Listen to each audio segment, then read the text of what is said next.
الشيطان الرجيم بسم الله الرحمن الرحيم الحمد لله الذي أرسل رسوله بالهدى ودين الحق ليظهره على الدين كله ولو كره الكافرون الصلاة والسلام على سيدنا محمد وعلى وصحبه أجمعين قال رب اشرح لي صدري ويسر لي أمري واحلل عقدة من لساني يفقهوا قولي سبحانك لا علم لنا إلا ما علمتنا إنك أنت العليم الحكيم ولا حول ولا قوة إلا بالله العلي العظيم Menghormatikan fungsi hadir merupakan imam muadzin para hadirin dan hadirat yang dimuliakan oleh Allah Subhanahu wa taala. Assalamualaikum warahmatullahi wabarakatuh.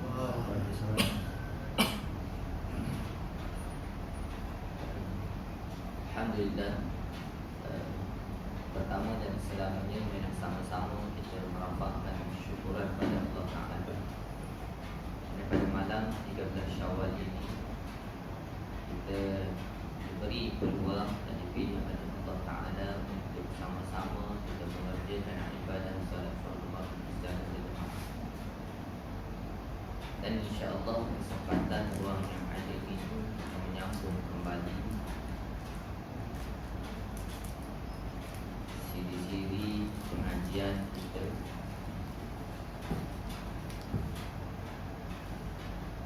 Itulah dalam kitab Al-Qawl fil Ahkam Al-Imam wal Ma'mum.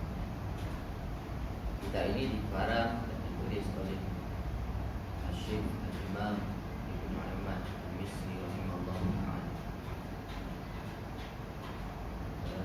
Sebelum daripada itu tuan, saya mengambil kesempatan untuk mengucapkan selamat Hari Raya Aidilfitri, Mahal dan Batin. Mudah-mudahan kita Ramadan yang kita sempurnakan sebulan yang lalu, iaitu 30 hari bulan Ramadan yang kita sempurnakan, ibadah kita diterima oleh Allah Subhanahu wa taala. Dan kesempatan Syawal ini kita umat Islam digalakkan untuk meneruskan ibadah puasa. Tinggal lagi Ramadan adalah kefarduan berpuasa, Syawal adalah sunatkan berpuasa. Untuk kita mendapat tawaran ganjaran bagaimana yang dinyatakan dalam hadis Nabi sallallahu alaihi wasallam, "Man shoma Ramadan thumma atba'a sittan min Syawal kana kasiyam." Selama Ramadan, satu berpuasa bulan Ramadan, Suma'at ba'am, maksudnya dia kemudian diikuti dengan puasa 6 hari dalam bulan Syawal. Ganjaran yang didapat seumpama seperti dia berpuasa selama setahun. Dan kalau kita tengok dalam perbincangan mazhab fiqh menyatakan di sana 30 hari kita puasa dalam bulan Ramadan, hanya seumpama satu hari itu 10 gandaan pahala. Seumpama kita dapat 300 hari kita berpuasa, selebih daripada separuh untuk mencukupkan setahun. Maka dengan 6 hari itu kali dengan 10, maknanya bulan 2 bulan kali 10, 60, 20, 30, 2 bulan. Itulah nyatakan kepada kita seumpama seperti ini kita berpuasa selama setahun. Besar fadilan.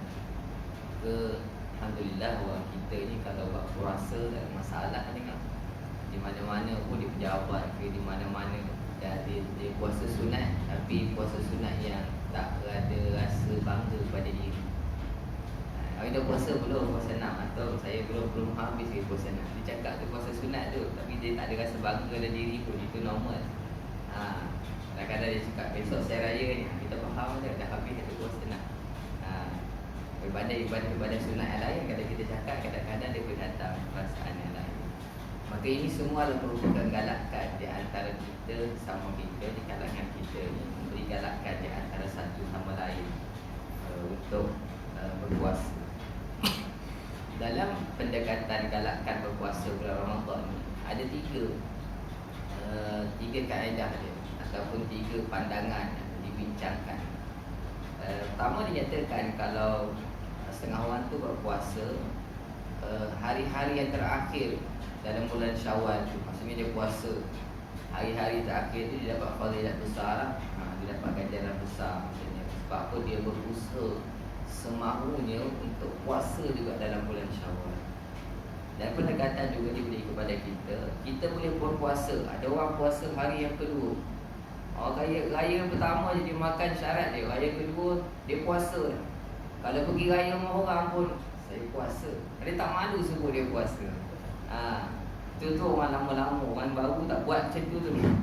Orang lama-lama pakai ayam semua dia buat itu. Raya kedua dah start puasa. Apa dah kebiasaan daripada muda sampai ke usia tersebut memang pendekatan itu. Maka mungkin juga di sana ada satu unsur galakan, maksudnya puasa hari yang kedua fadilat dia lebih, ganjaran dia lebih. Dan berturut-turut pula tak miss. Kita ni kalau nak berturut-turut ni sakit juga. Sebab tu ada keringanan, boleh berpuasa selang-seli tu tak ada masalah. Ikut pandangan pertama Imam Mazhab Syafi'i ni, sepanjang Syawal puasa hari kedua boleh, hari ketiga boleh, tapi sepanjang Syawal tu puasa 6 hari sepanjang Syawal. Sebab dia dikira sebagai mendapat fadilat al-mutaba'ah, iaitu puasa yang mengiringi Ramadan dan Syawal. Jadi mudah-mudahan kita sama-sama lah azam dalam kehidupan kita ini, berbaki ini untuk kita sempurnakan dalam bulan Syawal ini, bagi kita sama-sama berpuasa, bukan sekadar untuk diri kita, bahkan keluarga kita, isteri dan anak-anak kita, yang bila mana anak kita dah kembali, kita dah boleh galakkan kepada dia ambil peluang dan peluang untuk mendapat rahmat dan kasih sayang daripada Allah Ta'ala. Baik, insyaAllah kita sambung perbincangan kita dalam kitab Qaulta. Qala mu'alim rahimahullah ta'ala wa nafa'ana bi barakati ulumihi fida wa amin ya rabbal alamin.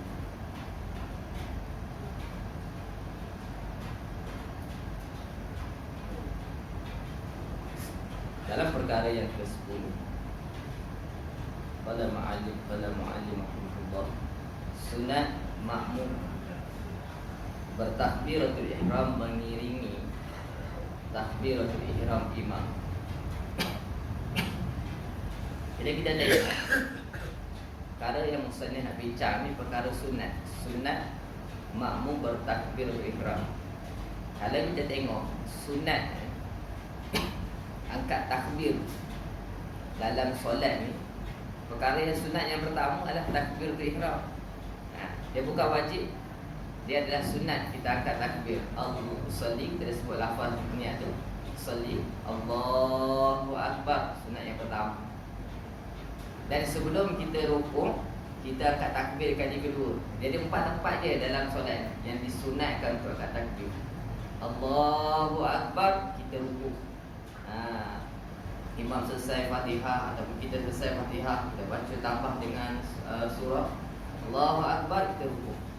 Maka sunat yang ketiga adalah Sami'allahu liman hamidah, angkat takbir kali ketiga. Lepas tu bila lagi ada lagi satu keempat, iaitu bila mana selesai kita duduk tahiyat awal, kita naik tu Allahu akbar, sama ada kita atau imam.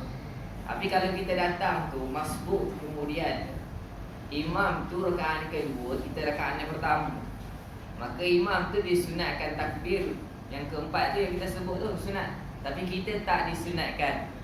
Maka kita sebab apa tak disunatkan? Sebab kita baru rakaat yang pertama, melainkan rakaat yang kedua tu adalah rakaat bagi kita, maka kita sama-sama disunatkan. Itulah di antara 4 tempat yang boleh kita raikan. Bila kita sempurnakan, maka dia punya ganjaran dia lebih daripada kebiasaan solat tanpa mengerjakan ibadat sunat tersebut, perkara sunat tersebut. Baik.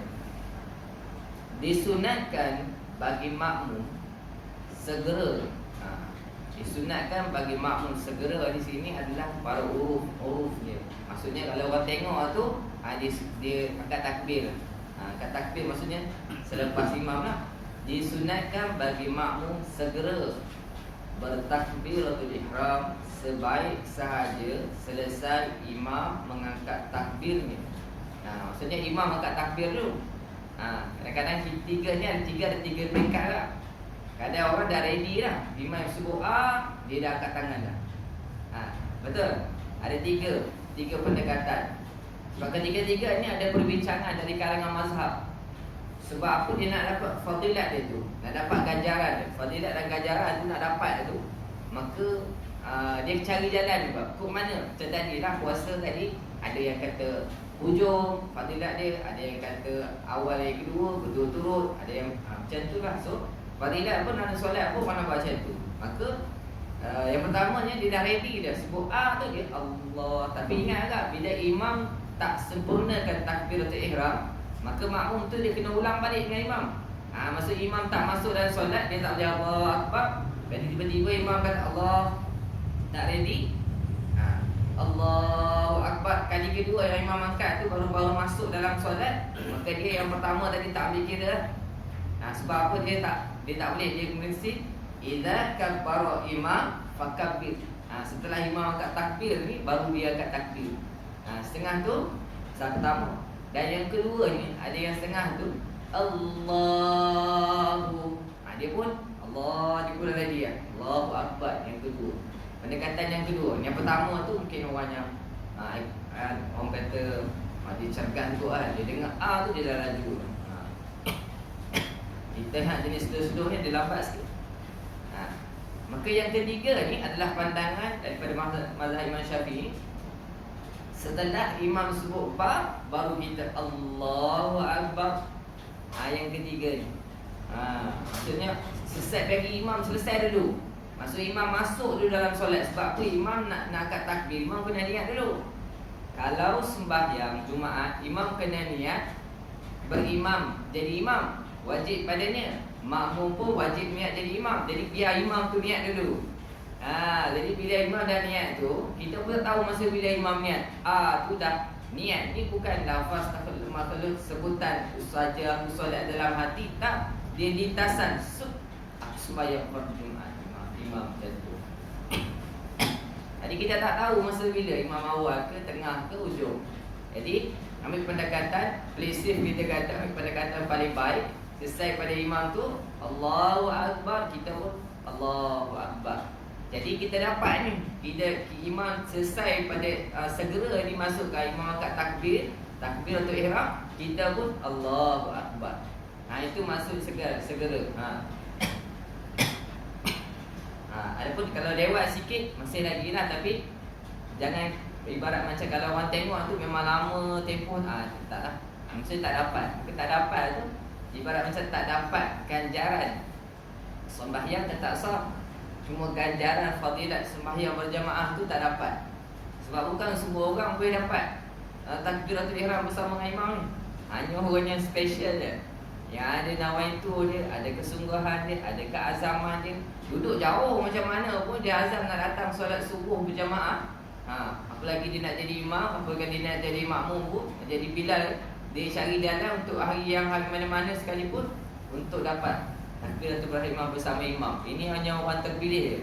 Ada keazaman, ada kesungguhan, dia nampak tawaran dan ganjaran daripada Ta'ala. Fadilat bagi orang dapat takbiratul ihram bersama dengan imam.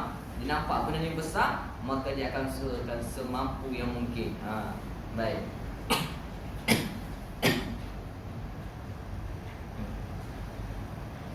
Supaya ia mendapat fadilat takbiratul ihram kan tersebut di dalam sebuah hadis. Dalam hadis menyatakan mafhum dia, Barang siapa yang menghadiri takbiratul ihram 40, kita ni tulis pagi, 40 hari, ditulis baginya 2 kelepasan.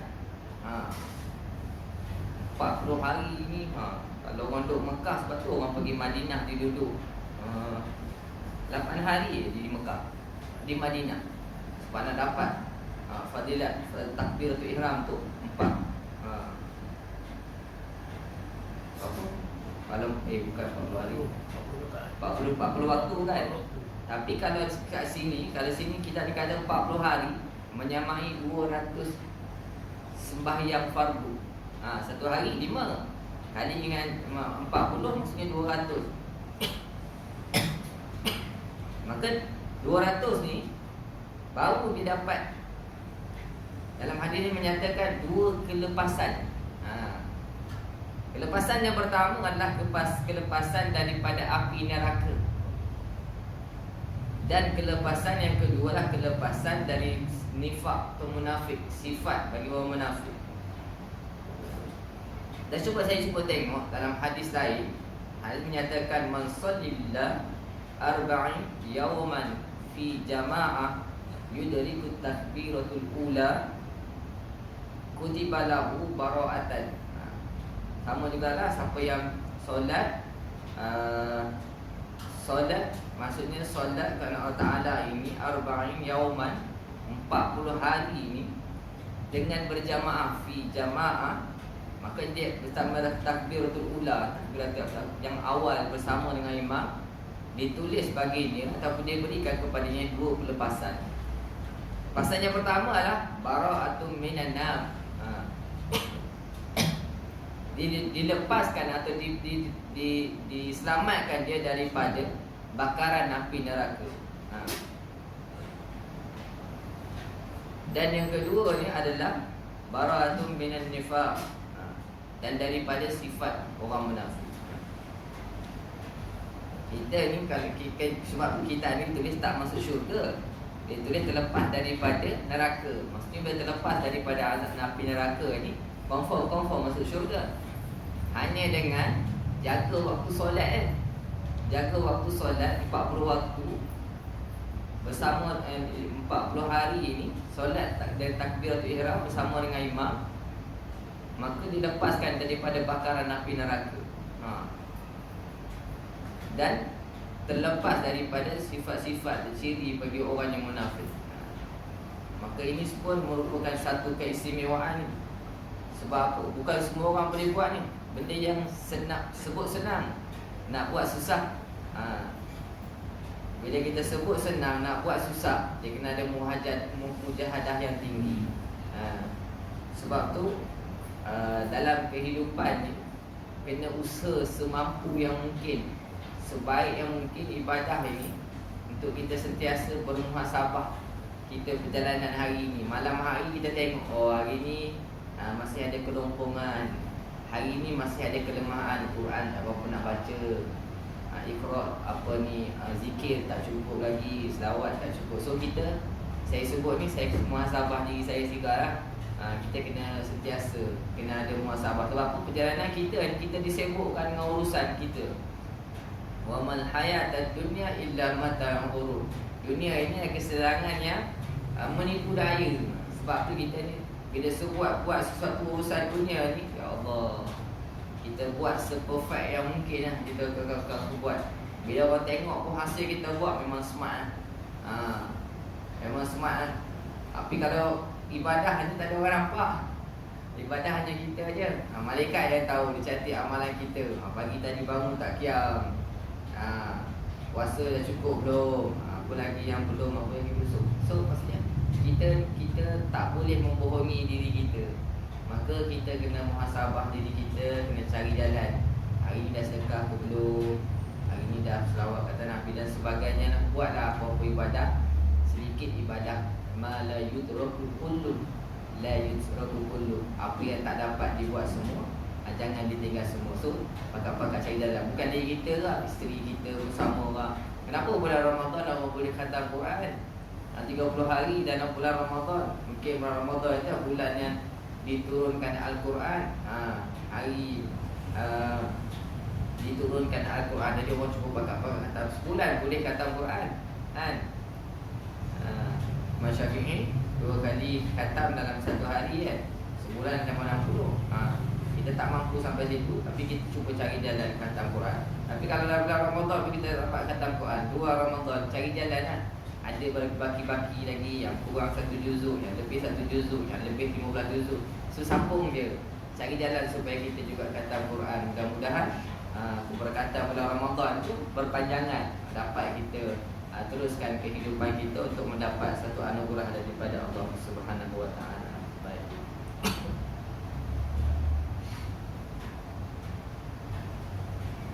Bukan senang ni nak dapat pelepasan daripada api neraka ni. Hanya dengan jaga suatu solat kan. Tak kena keluar duit pun. Duit still sebagaimana yang ada lah. Sama ada bertambah atau berkurang, tak rugi pun. Sebenarnya setiap orang ni, setiap individu, sama ada orang tu mengajar ke, tak mengajar ke, makmum ke apa ke, individu asalkan dia ditaklifkan ataupun dah mukallaf, maksudnya dia telah dibebankan dengan syarak. So dia kena ikhtiar, cari jalan untuk menyempurnakan total ibadah, untuk mendapat dalam kerja ibadah ni. Biar solat fardu tu secara berjamaah. Dia punya step by step lah, kehidupannya kena step by step. Kalau orang tak dapat lagi solat takbiratul ihram bersama dengan imam, biar dulu. Yang penting dia datang solat berjamaah, solat fardu. Dia tak dapat awal, dia datang kemudian masbuk pun tak apa. Asalkan cari jalan. Bila nak kerja solat dulu, dah selesai, dah ada kekuatan, datang solat fardu berjamaah. Ramai lagi orang tak solat berjamaah ni. Kadang-kadang kita tengok kawan-kawan kita berjalan, kita solat dah tak solat berjamaah, kita tak tahu burungan nampak. So ini semua perkara-perkara yang perlu kita sentuh baik.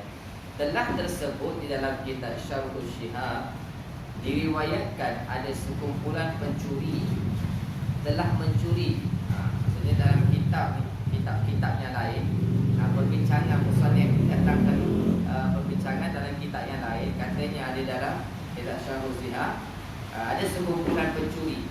Dia ni sekumpulan, maksudnya ramai, lebih daripada 2 orang lah, mencuri. Setelah mencuri mereka, jumlah dicuri itu 400 ekor unta. Bukan sikit, banyak. 400 ekor unta dan 40 orang hamba sahaya. Bagi Abu Umamah Al-Bahili. Yang dicuri ini kepunyaan Abu Umamah Al-Bahili. Dia masuklah ni, datanglah dia, Abu Umamah ni, kepunyaan dia telah dicuri oleh sekumpulan perompak. Macam tu. Jadi Abu Umamah ni datang, dia nak jumpa dengan Nabi SAW. Bila datang jumpa Nabi tu, dia dah barang yang dia, harta dia, kepunyaan dia hilang. Maka dia berduka cita. Sebab tu Rasulullah tengok dia tu seumpama nampak air muka dia berubah. Kita lah, kita senang hati, kita ceria. Kemudian sebelum raya seronok, dah raya rasa sedih sikit, nampak muka orang dia sebab duit lebih banyak pun. Balik kampung, bagi raya tu sedih kan. Tapi hati dia tak menang. Baik. Jadi keadaan Abu Umamah tu dia juga cerita, maka ditanya oleh Rasulullah. Rasulullah tengok ada, saya tengok ada. Rasulullah tengok dia muka dia juga cerita ni ibarat macam sedih. Rasulullah tanya dia, dari apa yang mendepi ceritanya? Sebab tanya dia. Lalu ia pun mengkhabarkan kepada peristiwa yang telah berlaku ke atasnya. Maka dia cakaplah unta dia hilang, 400 ekor unta dan 40 masa hamba sahaya. Hamba dia. Bukan sikit ni, banyak ni. Nisbah nilai sekarang ni, 4 ekor unta untuk berapa kan? So dia kaya juga Abu Umamah ni. Maka bersabda Rasulullah SAW kepadanya, aku agak engkau berduka cita kerana luput engkau daripada takbiratul ihram, mengiringi takbiratul ihram, takbiratul ihram. Jadi Rasulullah ni bila dia cerita, dia sedih. Abu Umamah ni sedih, unta 400 ekor unta hilang, hamba dia pun hilang. Lalu Rasulullah bukakan dari sudut gantung, aku ingat kau ni sedih sebab kau tak dapat solat takbiratul ihram bersama aku, ataupun tak dapat sembahyang bersama aku. Sebab ada, sebab orang yang hidup, maksudnya para sahabat, solat satu rakaat bersama Rasulullah tak sama solat dengan orang solat 1000 tahun kat belakang. Sebab solat bersama Rasulullah, maka itu besar nilai dia tu. Rasulullah kat itu. Tapi sahabat ni walaupun harta dia hilang, kehilangan, dia tak susah hati. Tak susah hati. Maka dia jawab apa? Maka Abu Mama jawab, ya Rasulullah, keluputan takbiratul ihram itu bagi saya adalah lebih keras dari kehilangan itu semua ni, yakni 400 ekor unta dan 40 hamba sahaya yang dicuri. Maka memang Abu Mama ni hilang pada dia pun, harta dia hilang, tak ada apa-apa pun dia ada. Dia tetap meletakkan besarnya keutamaan pada diri dia untuk kerjakan solat dan takbiratul ihram bersama dengan baginda Nabi sallallahu alaihi wasallam. Kita ni kalau kita suka sesuatu, jangan buat pasal. Cari jalan juga. Nak buat juga seperti sesuatu. Kalau Allah Ta'ala campakkan dalam hati kita kecintaan kita untuk sama-sama kita mendapat fadilat sembahyang fardu secara berjamaah, maka ini satu keistimewaan. Baik. Kita ingat-ingat juga, kalau jadi imam ni kadang-kadang dia susah hati sikit nak datang solat kalau dia tak bertugas. Ini penyakit yang ada pada imam. Kita cakap orang lain, saya cakap diri saya. Penyakit yang ada pada imam, bila dia tak bertugas, dia tak nak datang awal. Abang pernah jadi imam?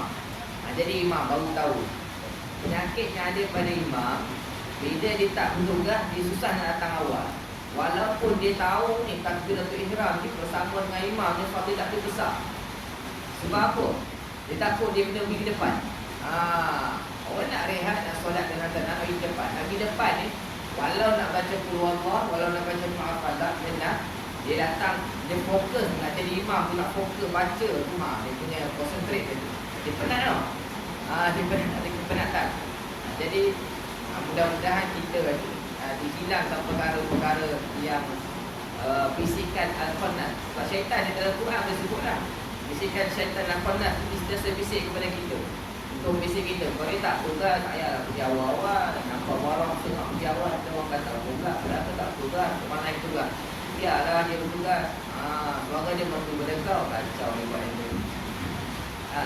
Tapi sahabat ni, dia tak susah hati pun.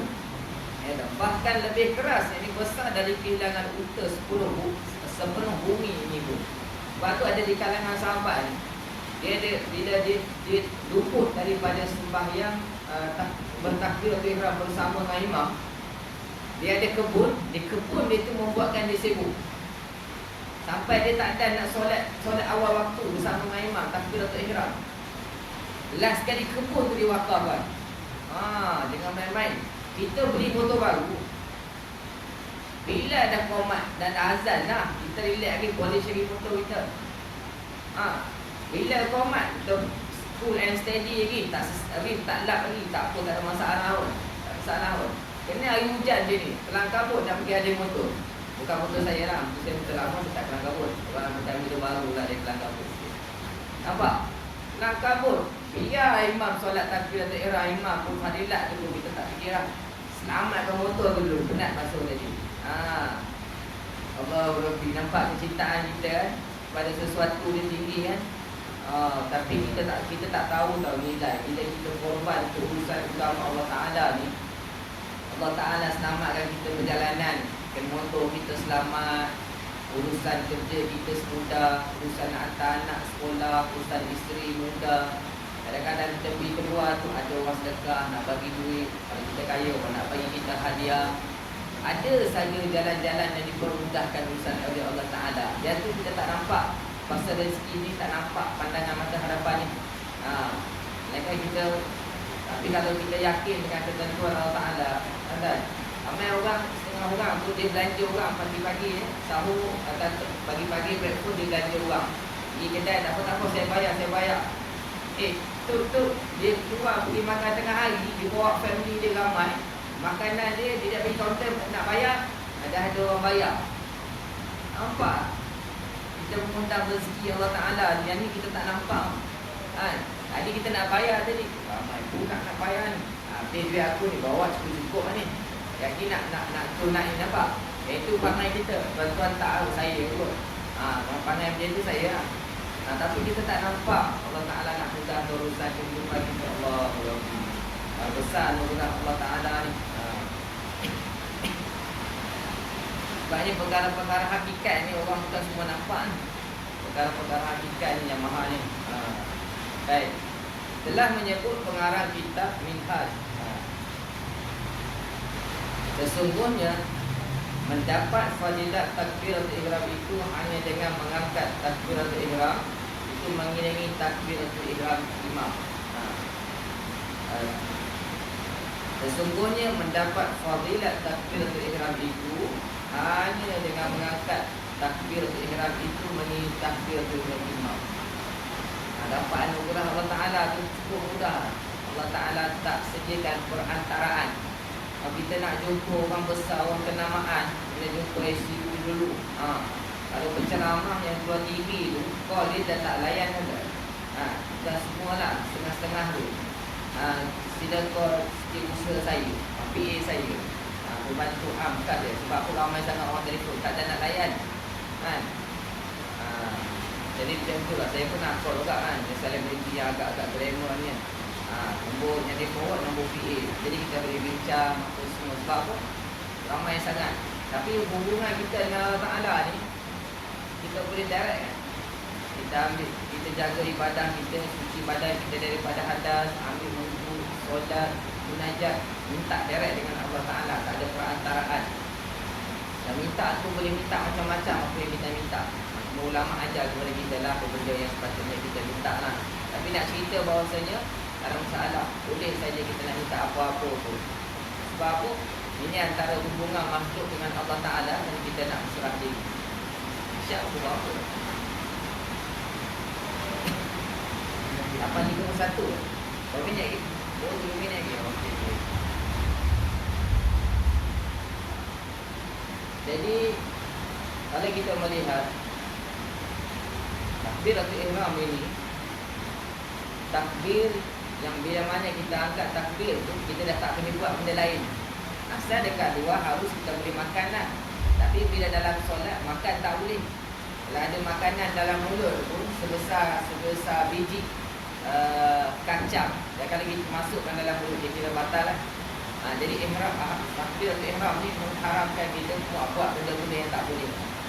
Jadi fokus kita bila kita masuk dalam solat ni, fokus kita lah ibadat. Fokus kita, sebab tu kalau kita tengok pandangan kita disunatkan kita pandang pada sujud. Jadi sebab fadilat ni dia banyak. Orang pandang sujud, fadilat ni benda-benda ganjaran tak disunatkan kita pandang tempat sujud lah. Sebab tu kalau orang duduk Mekah, orang tak pandang solat dan pandang Kaabah, tak pandang. Sebab nak pandang Kaabah, rata-rata orang pusing tawaf semua, tak ganggu ibadah ni. So kita nak kerjakan solat, nak kerjakan ibadah, kita cari jalan. Kalau kita kejar satu-satu fadilat dan yang lain banyak ni sebenarnya. So kita kena cuba cari ikhtiar untuk dapat ganjaran itu lebih. Ganjaran sekolah fardu berjamaah dapat 27 darjat. Jalan dalam masjid dan surah dan sebagainya. Maka ini semua ni special yang Allah Ta'ala bagi kepada umat Nabi Muhammad SAW. Dan ini adalah merupakan anugerah kepada kita. Dan kita boleh sibukkan rutin harian kita untuk mendapat satu ganjaran yang terbaik. Setengah orang yang di duduk kampung madrasah, pada dia mudah lah. Sebab apa, dia duduk kampung madrasah, keluar pintu pondok iaitu ke madrasah surau orang. Jadi dia nak kejar solat fardu secara berjamaah, tak dapat takbiratul ihram bersama dengan imam, mudah.